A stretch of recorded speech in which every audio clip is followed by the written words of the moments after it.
The sick just keep on coming. There's no let-up at the epicentre of this outbreak. Every corner's crammed with patients, and it's moved at a frightening pace in just a matter of weeks. The virus, which originated in Wuhan, has spread to every region of China.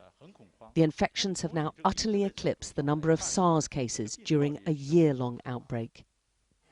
And it's still spreading across a range of countries.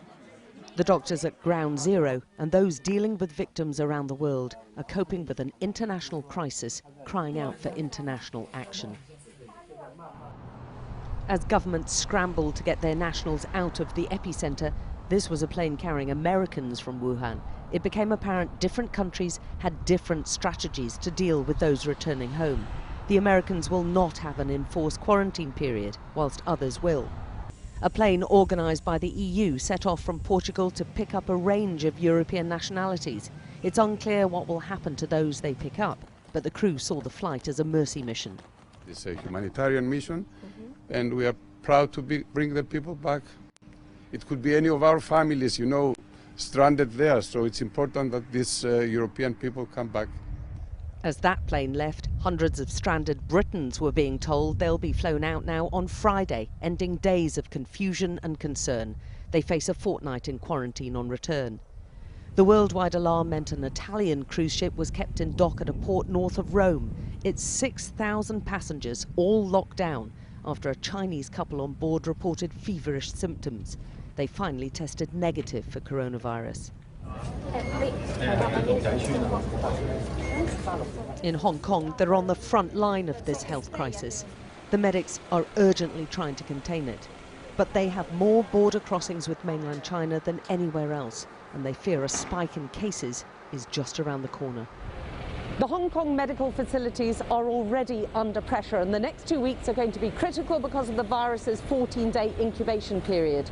An estimated 200 to 300,000 people are due back in Hong Kong from mainland China after the New Year lunar celebrations. But this virus can hide itself. This is the city's first coronavirus patient, and he didn't have a fever when he first went to hospital. He was only admitted 2 days later when he returned still unwell and still with no fever. This time on the X-ray, we found a patch of pneumonia in the middle of the right lung. So as a result, he was actually isolated.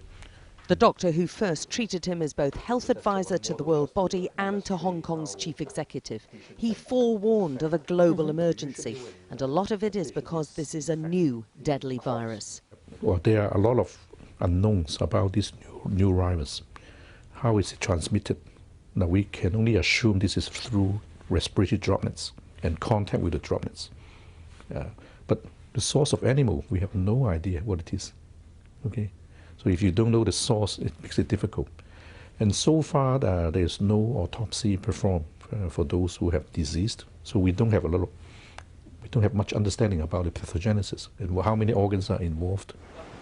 Medical staff the world over are bracing themselves. The next few weeks will be decisive in learning just how far the virus has spread and how severe it is. Alex Crawford, Sky News, Hong Kong.